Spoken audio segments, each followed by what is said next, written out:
সেই নতুন প্রাণের ছোঁয়া নিয়ে হারদিল আজিজ এম এ হাবিবের মা ফাতিমার সংসার ভলিউম 2। الحمد لله نحمده ونستعينه ونستغفره ونؤمن به ونعوذ بالله من شرور أنفسنا ومن سيئات أعمالنا من يهده الله فلا مضل له ومن يضلله فلا هادي له ونشهد أن لا إله إلا الله وحده لا شريك له وأشهد أن سيدنا وحبيبنا ونبينا وشفيعنا ومولانا محمدا عبده ورسوله صلى الله تعالى عليه وسلم تسليما كثيرا كثيرا أما بعد أعوذ بالله من الشيطان الرجيم بسم الله الرحمن الرحيم اهدنا الصراط المستقيم صراط الذين أنعمت عليهم غير المغضوب عليهم ولا الضالين آمين من علينا ربنا إذ بعث محمدا من علينا ربنا إذ بعث محمدا أيده بعيده أيدنا بأحمدا أرسله مبشرا أرسله ممجدا صلوا عليه دائما صلوا عليه محمدا। যাই হোক আমার ভাইরা, আমায় ভাবতে বড় অবাক লাগে, সারা দুনিয়ার কলমাওয়ালা জানি যে আমি মুসলমান, সারা বিশ্বের মানুষ জানে যে ইসলাম ধর্মাবলম্বীদের মুসলমান বলা হয়, কিন্তু আফসোস আজ মুসলমান নিশ্চিহ্ন হতে চলেছে। মুসলমান কি? 1 লক্ষ মানুষের মধ্যে একটি মুমিন, আরে মুমিন দূরের কথা, মুসলমান ছেড়ে একটি মানব পাওয়া মুশকিল। আপনারা বলবেন কেন? আমরাই তো মুসলমান, আমাদের মধ্যেই তো মুমিন আছে। না, আমরা মুমিন এখনো হতে পেরেছে কি সেটাই ভাবার ব্যাপার। মুমিন কাকে বলে? কাগজের উপর কলম দিয়ে মুমিন লিখে দেখুন, ময়ে ওকার ময়ে দীর্ঘই গুনতেন্ন মুমিন।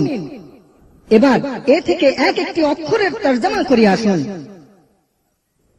ময়ে ওকার মো, মোয়ের ইশারা হলো মউত, মউতের বাংলা হচ্ছে মৃত্যু, অর্থাৎ মউত বা মৃত্যুকে বেশি বেশি করে স্মরণ করা মুমিনের প্রথম অক্ষর। এবার মাঝের অক্ষরটা দেখুন, ময়ে দীর্ঘই মি, মিয়ের ইশারা বা সংকেত, ইশারা মানে সংকেত বোঝাচ্ছে এখানে। তো মিয়ের ইশারা হচ্ছে মিজান, মিজানের বাংলা অর্থ হচ্ছে পাল্লা, অর্থাৎ মিজান বা পাল্লার জন্য পুণ্যের সঞ্চয় বেশি বেশি করে করতে হবে। আর শেষ অক্ষর দেখুন দন্তেন্ন, এই দন্তেন্নর ইশারা হচ্ছে নার, নারের অর্থ হচ্ছে আগুন, অর্থাৎ দোজখের আগুন থেকে বেশি বেশি করে পানা চাইতে হবে। যদি বলেন মুমিন না হলেও মুসলমান তো বটেই, আসুন ভেবে দেখি তাই বা কি করে হলাম। মুসলমানের প্রথম অক্ষর, আচ্ছা মুসলমান যদি লিখতে চাই তাহলে ময়াহস্য দন্তেস্য ল ময়াকার দন্তেন্ন মুসলমান, এ থেকে এক এক অক্ষর নিয়ে আসুন। প্রথমে আছে ময়াহস্য মু, মুয়ের ইশারা হলো মুহাব্বত করতে হবে আল্লাহর সমস্ত সৃষ্টি জীবের সঙ্গে। দ্বিতীয় অক্ষর দন্তেস্য, এই দন্তেশ্বর সংকেত হলো সমাদর করতে হবে আমার চেয়ে প্রতিটি ছোট্ট ছোট্ট শিশুর প্রতি। তৃতীয় অক্ষর হলো ল, এই লয়ের সংকেত হলো লক্ষ্য রাখতে হবে আপন প্রতিবেশীর প্রতি। পঞ্চম অক্ষর হলো ম, ময়ের ময়া আকার মা, তো মায়ের সংকেত হলো মানুষে মানুষে দ্বন্দ্ব কলহ বাঁধানো না বাঁধিয়ে মিলে মিশে থাকতে হবে। এবং শেষ অক্ষর দন্তেন্ন, এই দন্তেন্নর সংকেত হলো নবীর আদর্শে পারদর্শী হতে হবে। তাহলে মুসলমান ছেড়ে দিন, কারণ আমরা এর কোনোটাই করতে পারি না। কি বলবো? মানব বলবো? আরে ময়াকার দন্তেন্ন ব দিলে হয় মানব, আরে মানব ময়াকার দন্তেন্ন বতেও হয় মানব। তাহলে মানব থেকে মানব আমরা মানতেই পারলাম না, মানব কেমন করে হলাম? এবার যদি এ থেকে এক একটা অক্ষরের তর্জমা করা হয়, আসুন ভেবে দেখি যে আমরা কি ধরনের মানব বা কেমন মানছি। এবার এই মানবের ময়া আকার, এই ময়া আকার দন্তেন্ন বা মানবের প্রথম আছে ময়া আকার। ময়া আকারের সংকেত হচ্ছে মালিক, এই মালিকের প্রতি বিশ্বাস স্থাপন করতে হবে। তারপর আসছে দন্তেন্ন, দন্তেন্নর সংকেত হচ্ছে যে নবী পাকের ইত্তেবা করতে হবে।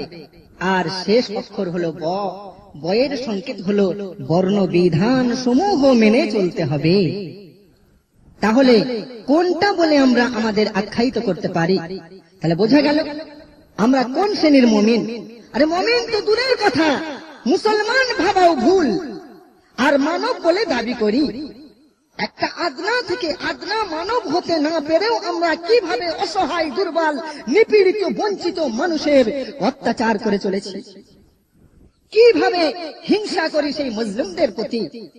আরে ঈর্ষা যদি করতেই হয় তো রবকে পাওয়ার ঈর্ষা করো, রসুলকে রাজি খুশি করার ঈর্ষা করো, দোজখকে হটিয়ে জান্নাত পাওয়ার ঈর্ষা করো, ইবাদতে নেকি বেশি কামানোর ঈর্ষা করো।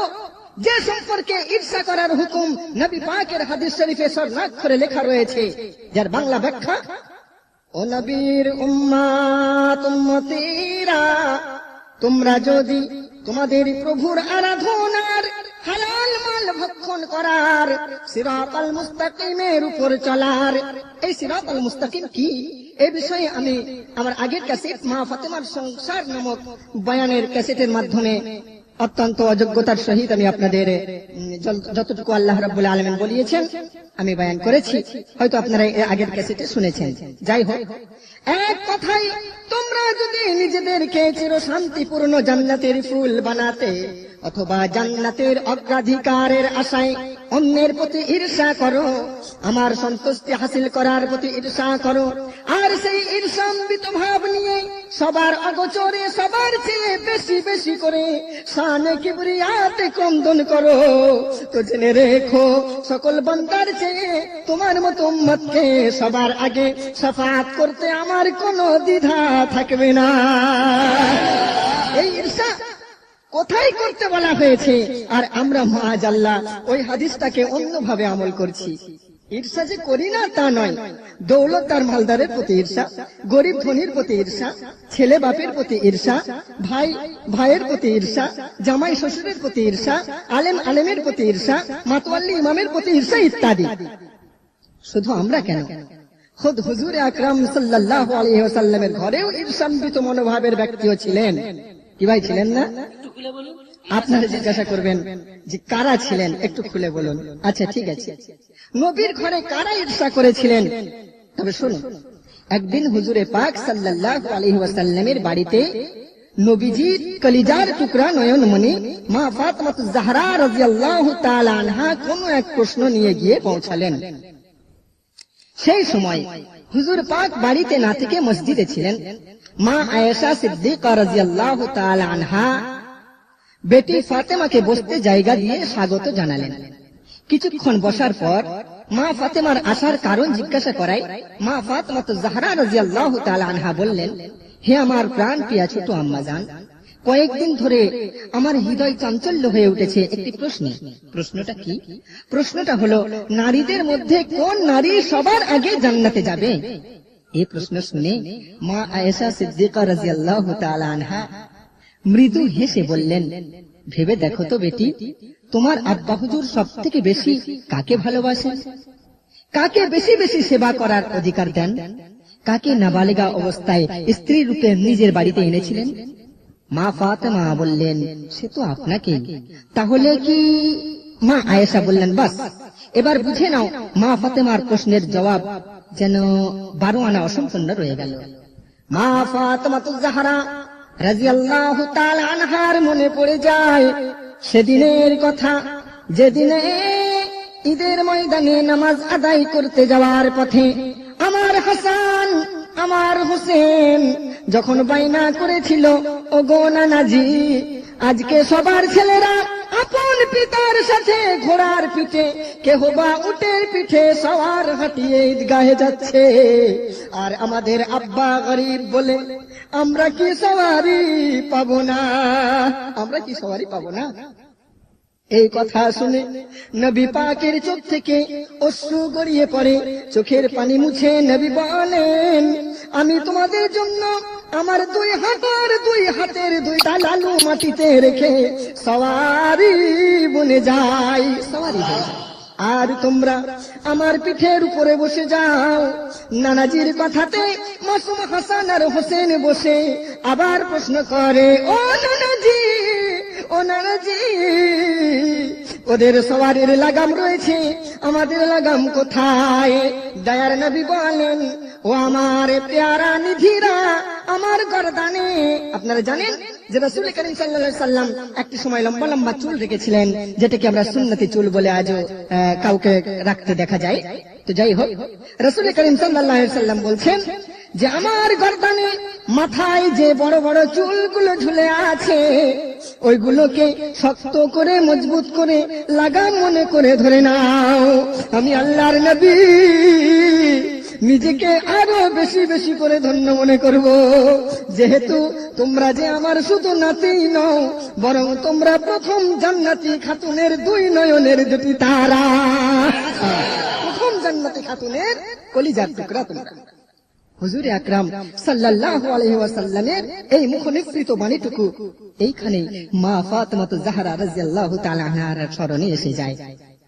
মা ফাতেমাতুজ জাহরা রাদিয়াল্লাহু তাআলা আনহা আম্মা জান আয়েশাকে বলেন, ও আম্মা জান, মনে হয় আব্বা হুজুর আমার চেয়ে আগে আপনাকে জান্নাতে যাওয়ার সুপারিশ করবেন কিনা এতে সন্দেহ রয়েছে। চলতে থাকলো, কারণ মা ফাতেমাতুজ জাহরার এই কথাটা তো মা আয়েশা চট করে মেনে নিতে পারেন না, তাই চলতে থাকলো দুজনের তর্ক বিতর্ক। এবারে আপনারা আমার শায়েরে কিছু ছন্দের মাধ্যমে শুনুন।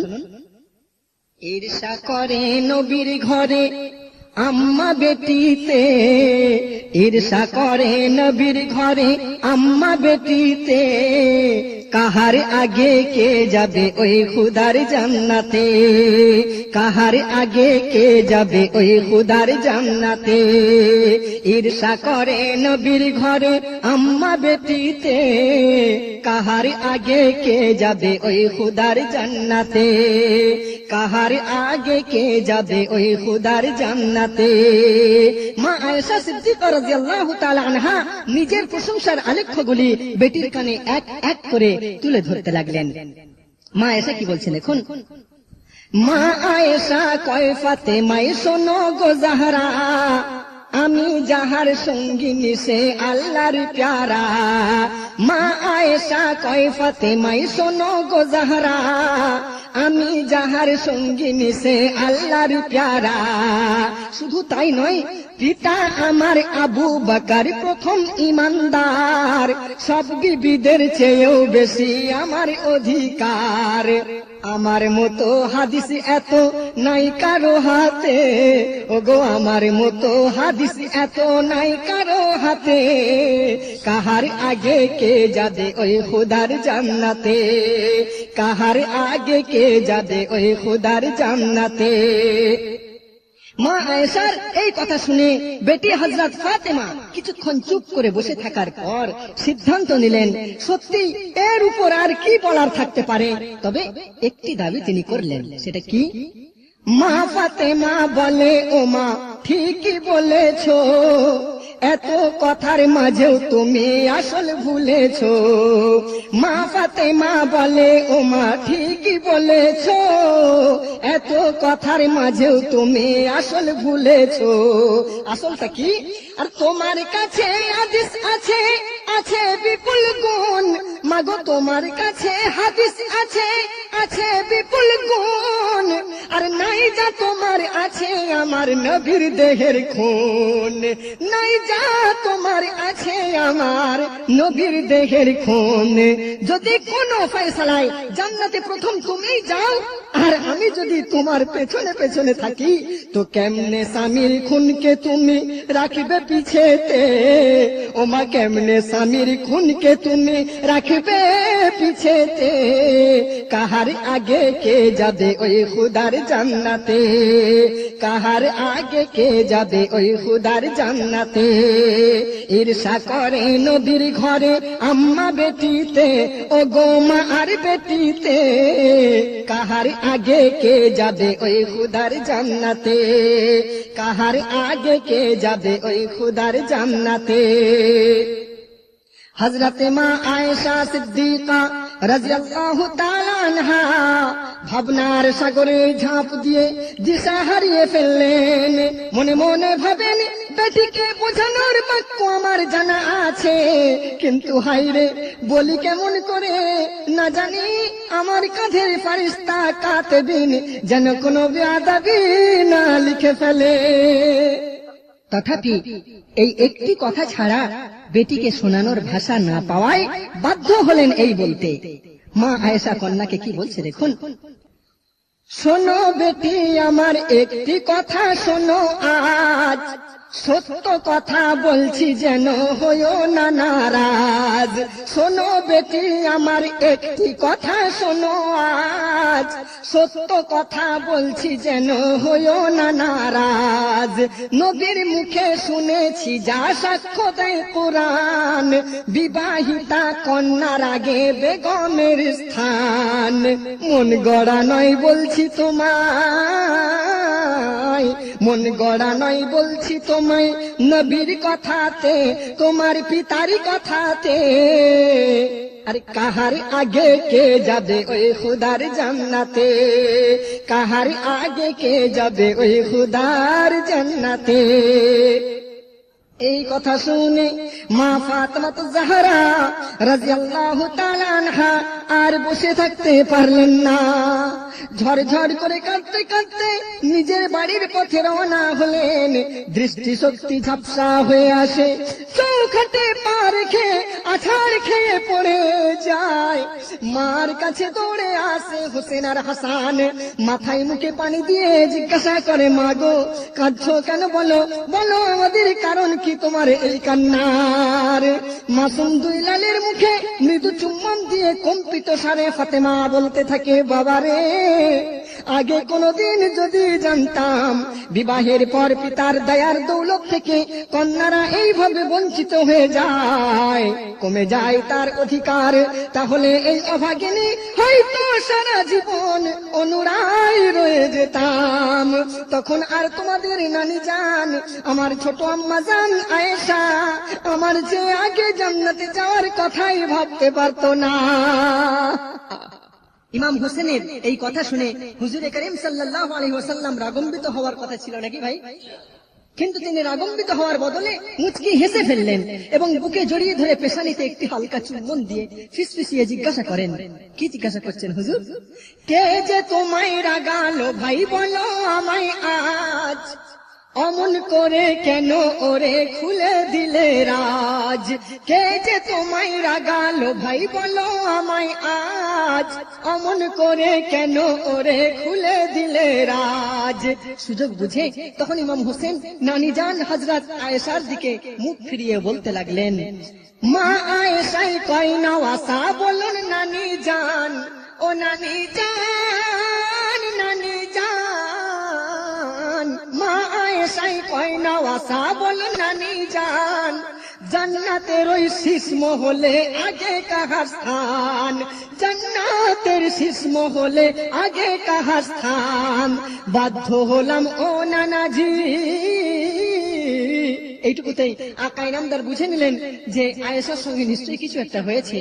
বাধ্য হলাম ও নানাজি, আমি বাধ্য হলাম আজকে নানার আজকে খুলিতে, মা ও বেটির ঝগড়া ঝাঁটি এবারেই পারবে থামাতে, মা ও বেটির ঝগড়া ঝাঁটি পারবে থামাতে।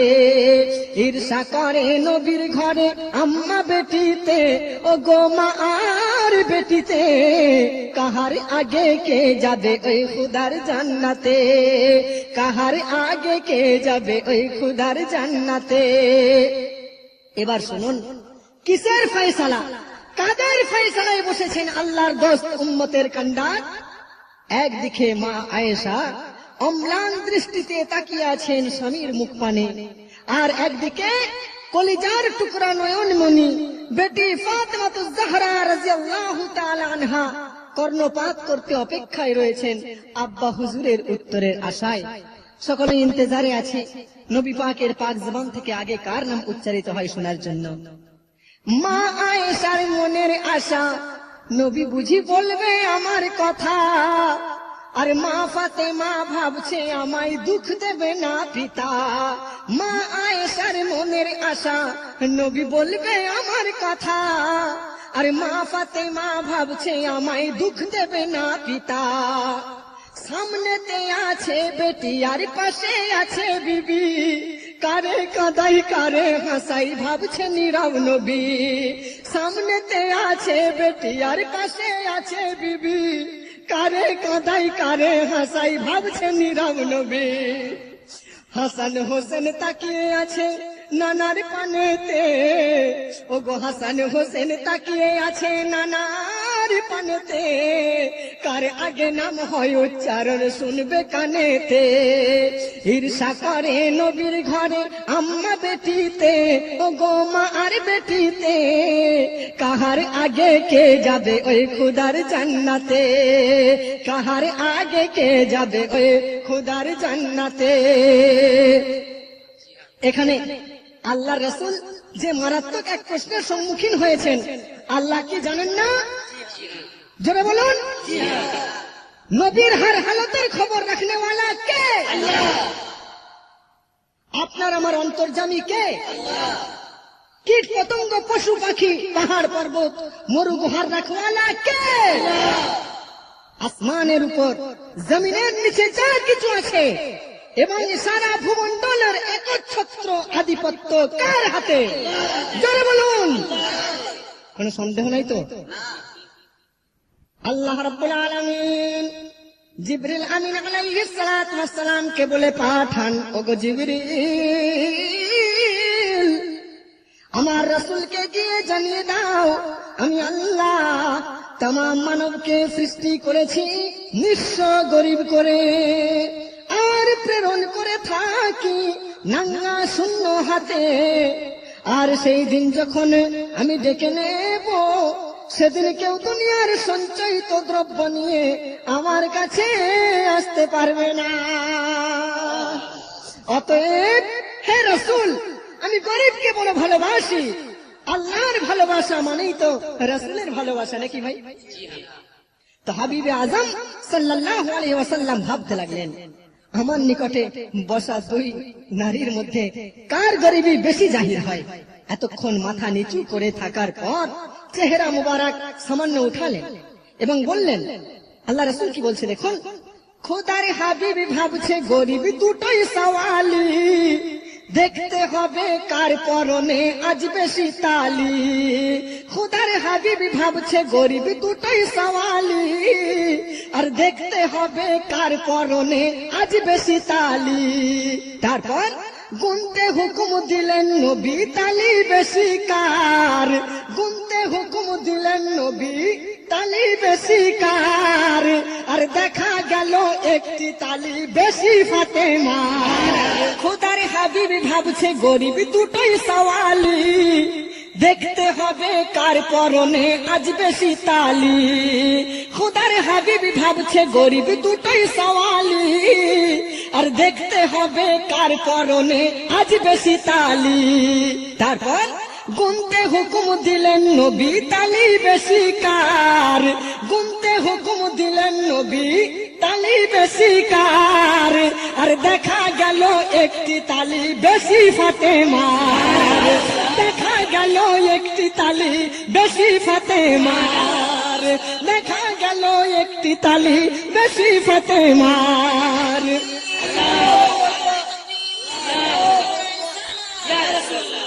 খোদার হাবিব ভাবছে গরিব দুটোই সওয়ালি, দেখতে হবে কার পরনে আজ বেশি তালি। গুনতে হুকুম দিলেন নবী, তালি বেশি কার? আর দেখা গেল একটি তালি বেশি ফাতেমার। দেখা গেল একটি তালি বেশি ফাতেমার। তখন মুচকি হেসে নবী শেষে বলেন বিবিকে, ওগো মুচকি হেসে নবী শেষে বলেন বিবিকে, আর সামনে রবে ফাতেমা আর তুমি পাশেতে। সামনে রবে ফাতেমা আর তুমি পাশেতে। মুচকি হেসে নবী শেষে বলেন বিবিকে, সামনে রবে ফাতেমা আর তুমি পাশেতে। ঈর্ষা করে নবীর ঘরে আম্মা বেটিতে ও গো মা আর বেটিতে, কাহার আগে কে যাবে ওই খুদার জান্নাতে, কাহার আগে কে যাবে ওই খুদার জান্নাতে। এক শ্রেণীর মানুষ আছে যারা পাঞ্জাতনের সম্পর্কে শিরক বেদাতের বড় বড় ফতোয়া দিয়ে, আমি পাঞ্জাতনের সামনে দু চার কথা লিখি বা বলি বলে অনেকেই আমার সম্পর্কে অনেক রকম মন্তব্য করে থাকেন, বিদ্রুপ করতে দিন। এই সব বিদ্রুপকারীরা কখনো আল্লাহর শুকরিয়া আদায়কারীদের মধ্যে গণ্য নয়। যারা আলে রাসূলদের সামনে আওলাদ নবীর উপর তাজিম করতে, সম্মান করতে নিজেদের কান দিলে অস্বস্তি বোধ করে, আসুন ভেবে দেখি তারা আল্লাহর আরো অগণিত ওলিদের প্রতি বা তার সমূহ সৃষ্টির প্রতি, সারা মখলুকাতের জীব ও জড়ের প্রতি, আসমান জমিনের প্রতি কতটুকু বিশ্বাস রাখে। এই অবিশ্বাসী বান্দা চিরদিন থাকবে, এখনো আছে, আগেও ছিল। তাই মহান আল্লাহ রাব্বুল আলামিন পবিত্র আল কোরআন মাজিদের 88 নম্বর সূরা আল গাশিয়ার 17 নম্বর আয়াত থেকে ঘোষণা করে বলেন, হে নবী বলে দাও তোমার আশেপাশে ডাইনে সামনে পেছনে সেই লোকেরাও মজুদ রয়েছে যারা আশ্চর্যিত সৃষ্টির পানে একটিবারও বিবেকের চক্ষু নিক্ষেপ করে না। তাই আগে আমি যে কিরাত পাঠ করেছি তার অর্থ, আফালা ইয়ানজুরুনা ইলাল ইবিলি কাইফা খুলিকাত, উটের দিকে তাকিয়ে ভাবে না যে কিভাবে সৃষ্টি হয়েছে, ওয়া ইলাস সামাই কাইফা রুফিআত, আর ঊর্ধ্ব গগনের দিকে তাকিয়েও ভাবে না কিভাবে তা বিদ্যমান রয়েছে, ওয়া ইলাল জিবালি কাইফা নুসিবাত, বৃহৎ বৃহৎ পাহাড়কে দেখেও ভাবার তাদের কোনো অবকাশ নাই যে কিভাবে সেগুলি অটল রূপে স্থাপিত রয়েছে, ওয়া ইলাল আরদি কাইফা সুতিহাত, যে মাটিতে তাদের জন্ম হয়েছে, যে মাটিতে বীজ রোপণ করে ফসলাদি আহার করে জীবন যাপন করে, সে জমিন সেই ভূমিকে দেখেও মনে হয় না কিভাবে সারা দুনিয়ায় তা বেছানো রয়েছে। ফাযাক্কির, বলে দাও হে রাসূল, তুমি তাদের উপদেশ দাও, ইন্নামা আনতা মুযাক্কির লাস্তা আলাইহিম বিমুসাইতির ইল্লা মান তাওয়াল্লা ওয়া কাফারা ফায়ুআযিবুহুল্লাহুল আযাবাল আকবার। তুমি তো উপদেশকারী, তাদের উপর কর্মবিধায়ক নও। তারা বিমুখ বা কাফের হলে আল্লাহ রাব্বুল আলামিন মহাশাস্তির মধ্যে নিমজ্জিত করবেন। ইন্না ইলাইনা ইয়াবাহুম সুম্মা ইন্না আলাইনা হিসাবাহুম, তাদের প্রত্যেককে আমার কাছে আসতে হবে, যেহেতু তাদের আলো আধারের কালো সাদার হিসাব রয়েছে আমারই উপর। একটু সবর করো, আসছে সময় আসছে, যত পারো বিদ্রুপ করে নাও। বাড়ির আদরের পোষা খাসি গাধাকে বলছে, তুই সত্যিকার গাধা। তখন গাধা বলছে, আমাকে বললেও গাধা আর না বললেও গাধা, তো তুই আমাকে সত্যিকার গাধা বলছিস কেন? খাসি বলছে, দেখ দেখি, মালিক যখনই বাড়িতে আসে আমায় কত যত্ন করে, নিজের হাতে নরম হালি ঘাস কেটে এনে আমার মুখে তুলে খাওয়ায়, রোজ গোসল করায়। ইদানিং আবার ছোট মালিক আদর করে গলায় লাল বংশী বেঁধে দিয়েছে, আর তোর যত্ন নেওয়া তো দূরের কথা, তোর দিকে ফিরেও তাকানোর কারো অবসর নেই। তাহলে তুই কেমন গাধা বল দেখি। গাধা তখন খাসির পানে তাকিয়ে বলছে, তোমার যত্নের দিন শেষ হয়ে আসছে বন্ধু, কেননা কোরবানির চাঁদ উঠেছে, তো খাও পিও আর যত পারো মৌজ করো, আসছে সেই হিসাবের দিন। বিদ্রুপ যারা করো বেশি বেশি করে করো। বিদ্রুপকারী কওমের কথা ভাবলে মনে পড়ে যায় বিশিষ্ট উর্দু শায়ের কমর अमर जलालाबादी एक शेर তিনি লিখেছেন, पढ़ता हूँ तो कहता है ये खालिक की किताब, पढ़ता हूँ तो कहता है ये खालिक की किताब, है मिस्ल यहूदी या सऊदी भी आजाद। अरे उस कौम के बारे में कमर क्या लिखे, उस कौम के बारे में कमर क्या लिखे, काफिर की कमाई से जो पीता है शराब। যখনই পড়ি খুদার কোরআন, যখনই আমি পড়ি খুদার কোরআন, তো ইহুদি নাসারাদের কথা বিদ্যমান। কি লিখবে তাদের কথায় আসলাম নাদান, বেদিনের অর্থে যারা মদ করে পান। ছায়া তলে দেয় না যারা মাতা পিতার স্থান, ছায়া তলে দেয় না যারা মাতা পিতার স্থান, তারা কি বুঝিবে বলো পঞ্জাতনের শান। তোমরা যারা যত করবে আমার বিদ্রোহ, তোরা যারা যত করবে আমার বিদ্রোহ, তত বেশি হাবিবের বাড়বে কলমের রূপ। আসুন শেষ খন্ডের দিকে এগিয়ে যাই নাকি ভাই? পাঞ্জাতনের 5টি আসন একটি ফাতেমার, পাঞ্জাতনের 5টি আসন একটি ফাতেমার, তার আগে কে খুলতে পারে জান্নাতির দ্বার। পাঞ্জাতনের 5টি আসন একটি ফাতেমার, তার আগে কে খুলতে পারে জান্নাতির দ্বার। উম্মতি কুল সকল নারীর করিবে উদ্ধার, উম্মতি কুল সকল নারীর করিবে উদ্ধার, তাই তো চাই পরিতে আমি পাঞ্জাতনের হার, তাই তো চাই পরিতে আমি পাঞ্জাতনের হার।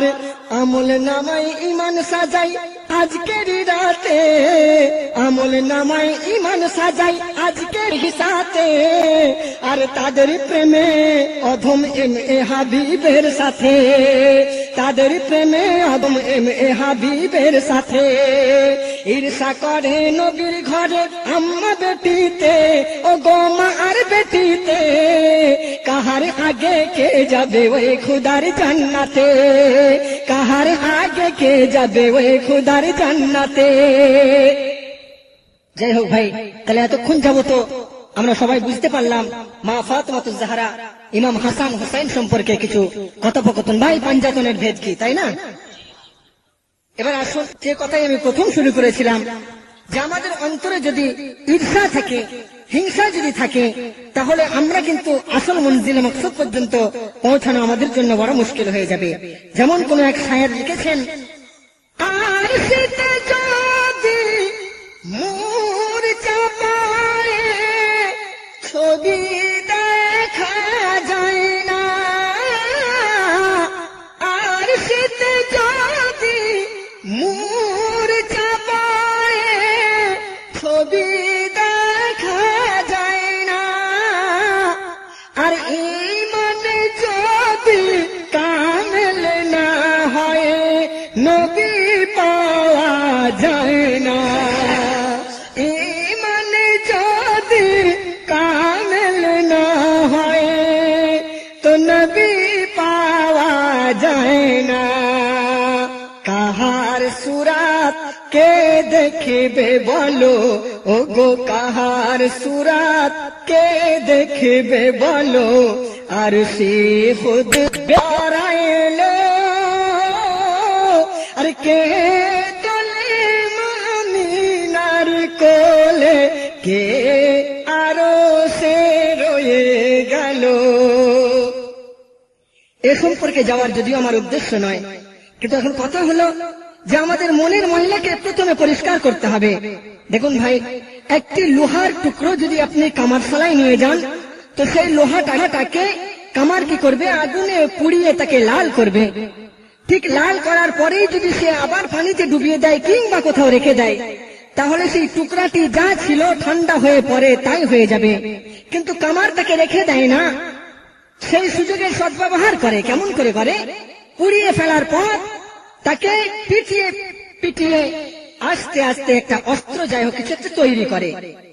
তো আমরাও যদি যতটুকু শিখেছি, যতটুকু শুনেছি, আর যদি তার উপর বাস্তবায়িত না করি, জীবনে আমল না করি, বাস্তবায়ন না করি, তাহলে কি হবে?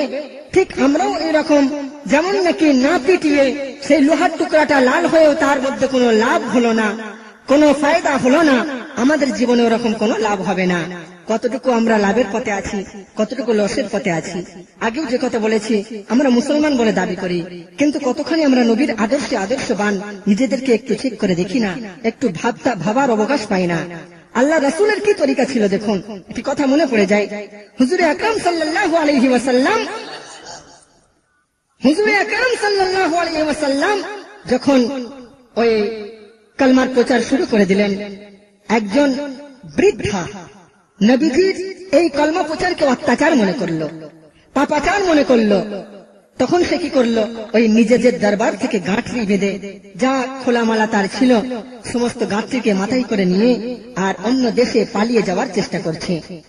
এমন সময় রাস্তার মাঝখানে হুজুরে আকরাম সাল্লাল্লাহু আলাইহি ওয়াসাল্লামের সঙ্গে দেখা হয়ে গেছে। কি ভাই, আপনারা কি এটা ছন্দে শুনবেন? এক পথে চলেছে এক বুড়ি, হাতে লাঠি আর মাথায় গাঁঠরি। এক পথে চলেছে এক বুড়ি, হাতে লাঠি আর মাথায় গাঁঠরি। আল্লাহর হাবিব কহে আরজ করি, আল্লাহর হাবিব কহে আরজ করি, গাঁঠরি দাও মা গো মাথায় আমারি। তারপর মাথায় নিয়ে নবী করে নয়, নির্জন রাতে মানিলে কেন বিদায়। মাথায় নিয়ে নবী করে বিনয়, নির্জন রাতে মা কেন নিলে বিদায়। বুড়ি বলে বাছারে চল পালায়, বুড়ি বলে বাছারে চল পালায়। কেন? আর টেকা যাবে না মুহাম্মাদের জ্বালায়। তারপর কি হলো দেখুন, মঞ্জিলে পৌঁছে গেল, গাঁঠরি নামিয়ে দিল। বুড়ি মা জিজ্ঞাসিল কে তুমি, নাম কি বলো? তখন হুজুরে কারীম সাল্লাল্লাহু আলাইহি ওয়াসাল্লাম চিন্তা করলেন যে বুড়ি মা জিজ্ঞাসা করছে আমার নাম, আমি যদি এখনই আমার নাম বলে দিই তাহলে বুড়ি মা না জানি কতটা লজ্জিত হয়ে যাবেন, লজ্জিতা হয়ে যাবেন। অতএব আমি নবী মুহাম্মদ, আমি কাউকে লজ্জিত করার জন্য তো রাসূল রূপে পদার্পণ করি নাই, আমি বলি কেমন করে? কিন্তু বুড়ি মা নাছোড় বান্দি, সে বারবার জিজ্ঞাসা করতে লাগলো। তখন হুজুরে কারীম সাল্লাল্লাহু আলাইহি ওয়াসাল্লাম বলতে বাধ্য হলেন, কি বললেন? যার ভয়ে পালিয়ে এলে আমি সেই এতিম ছেলে, মা গো যার ভয়ে পালিয়ে এলে আমি সেই এতিম ছেলে। বৃদ্ধা অবাক হলে ভেসে কই নয়ন জলে, করলাম কবুল ও গো আল্লাহর রাসূল, করলাম কবুল ও গো আল্লাহর রাসূল, করলাম কবুল আল্লাহর রাসূল সাল্লাল্লাহু আলাইহি ওয়াসাল্লাম। আল্লাহ পড়ে দরুদ, ফেরেশতা দেয় সালাম, আর হুররা ঘিরে তাড়া করে মা আমিনার ধাম। আসুন একবার দরুদ নজরানা হুজুরের সামনে পেশ করি। আল্লাহুম্মা সাল্লি আলা সাইয়্যিদিনা মাওলানা মুহাম্মদ ওয়া আলা আলি সাইয়্যিদিনা। কার কথা দেই ব্যথা প্রাণে আর সয় না, সে যে মোর নূর নবী তা মদিনার ময়না। আল্লাহুম্মা সাল্লি আলা সাইয়্যিদিনা মাওলানা মুহাম্মদ ওয়া আলা আলি সাইয়্যিদিনা মাওলানা মুহাম্মদ। হুজুর আকরাম সাল্লাল্লাহু আলাইহি ওয়াসাল্লাম মদিনার জমিনে শুয়ে আছেন।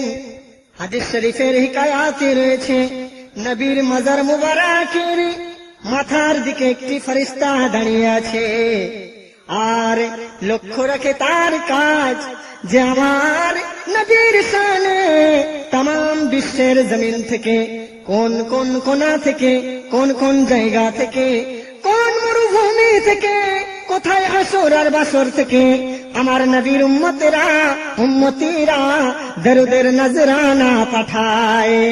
তখন এখানকার ফেরেশতা নিয়ে গিয়ে সেই ফেরেশতার কাছে ফেলে দেয়, আর ওই দাঁড়িয়ে থাকা ফেরেশতা আল্লাহর রাসূলের মাজার মুবারকের মধ্যে নিয়ে গিয়ে হুজুরের কাছে তোহফা স্বরূপ পেশ করে। বলেন সুবহানাল্লাহ। ভাই আমরা দরুদ শরীফ পাঠাই, আমরা হুজুরের জন্য কিছু বলি, এ কি হুজুরের কোনো প্রয়োজন আছে? কিন্তু তবু কেন পাঠাতে হয়? আল্লাহর রাসূল দু জাহানের বাদশা ওই ফেরেশতার হাতের তোহফায় দরুদটা পেয়ে বলে, ওগো আল্লাহর ফেরেশতা, শুনে রাখো, তোমরা জেনে রাখো আর সাক্ষী থাকো, আমার যে উম্মতিরা এই দরুদের নজরানা পাঠিয়েছে, আমি নবী কাল কিয়ামতের ময়দানে রোজে মাহশরাতের দিনে আমি নবী তাদের জন্য শাফাআত করতে সর্বপ্রথমে উদ্যত হব। বলেন সুবহানাল্লাহ। ভাইরা আমার, সেই রাসূলের প্রতি আমরা দরুদ না পড়লে হয় পড়ি, কিন্তু সে মুহাব্বত আমাদের মধ্যে কোথায়? তাই জোরে শুনে আল্লাহ রাসূলের সানে মুহাব্বতের সঙ্গে একটি বার দরুদ পাঠ করি আসুন। আল্লাহুম্মা সাল্লি আলা সাইয়্যিদিনা মাওলানা মুহাম্মদ আলা আলি সাইয়্যিদিনা মাওলানা মুহাম্মদ। মুহতারাম বুজুর্গ দোস্ত, আজ আর আমার হাতে নেই, তাই এই সংক্ষেপে কিছু বলার আল্লাহ যে সুযোগ দিয়েছিলেন, এইখানেই আমি এবার সমাপ্তির দিকে এগিয়ে যাচ্ছি। যদি আমার বলার মধ্যে কোনো ত্রুটি হয়ে থাকে, ভাষাগত কোনো ভুল থাকলে এই শুননেওয়ালা শ্রোতা হিসাবে আপনারা ক্ষমা করবেন। আর যদি কোরআন হাদিসের ব্যাখ্যানুব্যাখ্যানে কোনো ভুল ত্রুটি হয়ে থাকে, সে ক্ষমা তো আপনাদের হাতে নেই, মহান আল্লাহ রাব্বুল আলামিনের হাতে। তাই আসুন আমরা হুজুরের শানে সালাম পাঠ করে নিই মুহাব্বতের সঙ্গে। ইয়া নবী সালাম আলাইকা, ইয়া রাসূল সালাম আলাইকা, ইয়া হাবিব সালাম আলাইকা, সালাওয়াতুল্লাহ আলাইকা। তুমি যে নূরের নবী, নিখিলের ধ্যানের ছবি, তুমি না এলে দুনিয়ায় আধারে ডুবি তো সবই। ইয়া নবী সালাম আলাইকা, ইয়া রাসূল সালাম আলাইকা, ইয়া হাবিব সালাম আলাইকা, সালাওয়াতুল্লাহ আলাইকা। আশরাকাল বদরু আলাইনা واختفت منه البدور مثل حسنك ما رأينا الطايا وجه السرور. يا نبي سلام عليك، يا رسول سلام عليك، يا حبيب سلام عليك، صلوات الله عليك. يا رسول الله ويا حبيب الله، चाहिना जन्नतेर आराम, चाहिना मुक्तिर जहन्नाम, चाहिए ओ नबी আকরাম, শুনে নাও এই মিলাদের কিয়াম। ইয়া নবী সালাম আলাইকা, ইয়া রাসূল সালাম আলাইকা, ইয়া হাবিব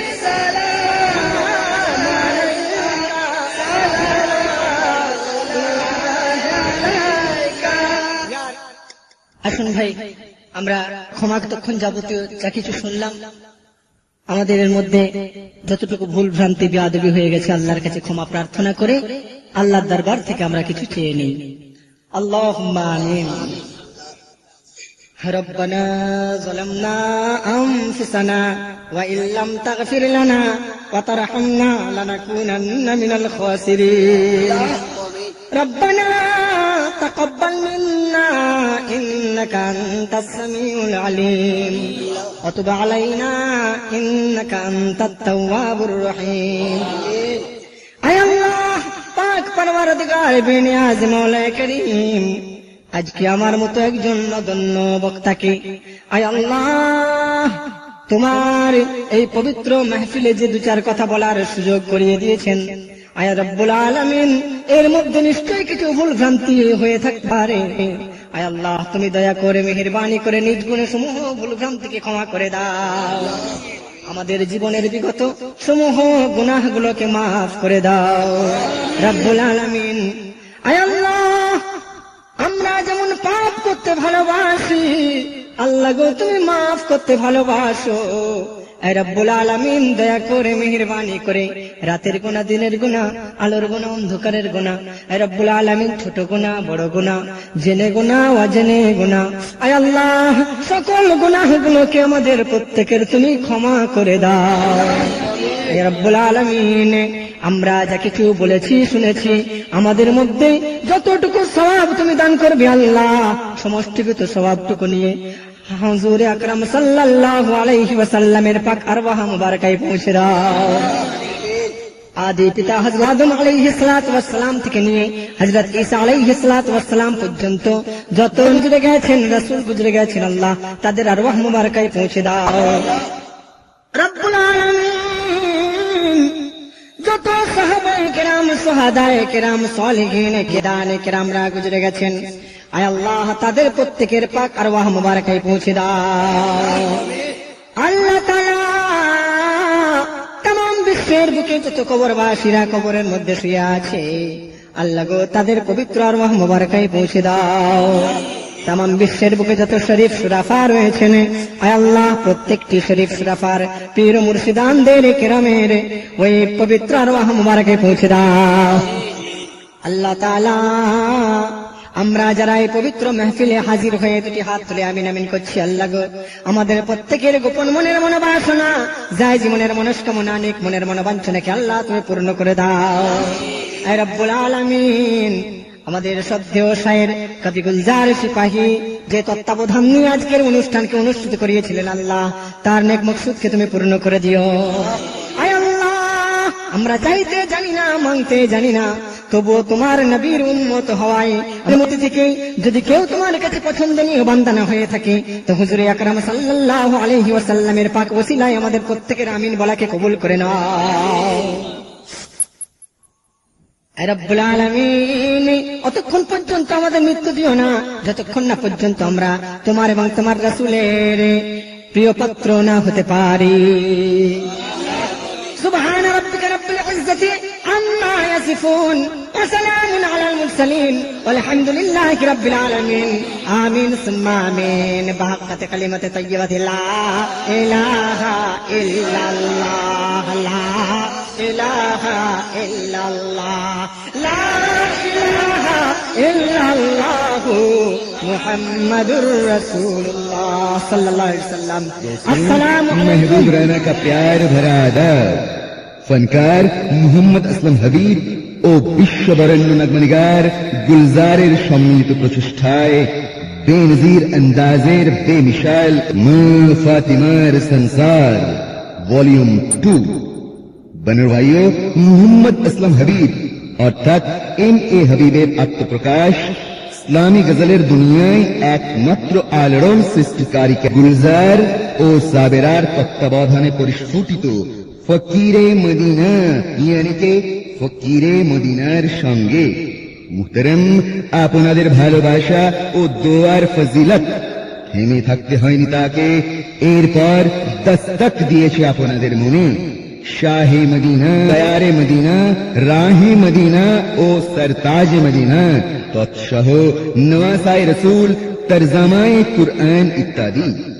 নতুন আন্দাজ, নতুন আলো, নতুন দিক, নতুন দিশা যেন সৃষ্টি হয় নতুন কোন প্রাণ। সেই নতুন প্রাণের ছোঁয়া নিয়ে হরদিল আজিজ এম এ হাবিবের মা ফাতিমার সংসার ভলিউম 2। জি হ্যাঁ, নগমনিগার গুলজার সিপাহীর আন্দাজ শোনা মানে ইবাদত। আসুন গুলজার ভাইয়ের মতামত তারই কণ্ঠে শুনি। শ্রোতা বন্ধুদের জানাই বুক ভরা ভালোবাসা। আপনারা আমাকে যত সেবার সুযোগ করিয়ে দেবেন আমি এইভাবেই সেবা করে যাব, দ্বীনি তাবলীগ এবং খিদমত করে যাব।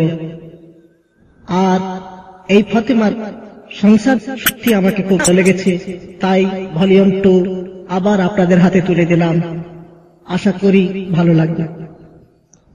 ধন্যবাদ, ধন্যবাদ গুলজার ভাই এবং শ্রোতা বন্ধুগণ, বুজুর্গ দোস্তों, বহন ভাইও, দল মত ও পথ নির্বিশেষে সবাই শুনুন হাবিবের হাবিবি আদাকারিতে ভরপুর মা ফাতিমার সংসার। ভাই প্রতিভার অপর নাম এম এ হাবিব। বন্ধুগণ, হ্যাঁ, ইবাদতে কোনো দেরি নয়, নিজে শুনুন আর সবাইকে শোনার সুযোগ করে দিন। মা ফাতিমার সংসার ভলিউম 2। নগমনিগার গুলজার সিপাহী, ফনকার মোহাম্মদ আসফিব এবং নাচিজ মেহবুব রানার তরফ থেকে প্যার ভরা আদাব। খুদা হাফিজ।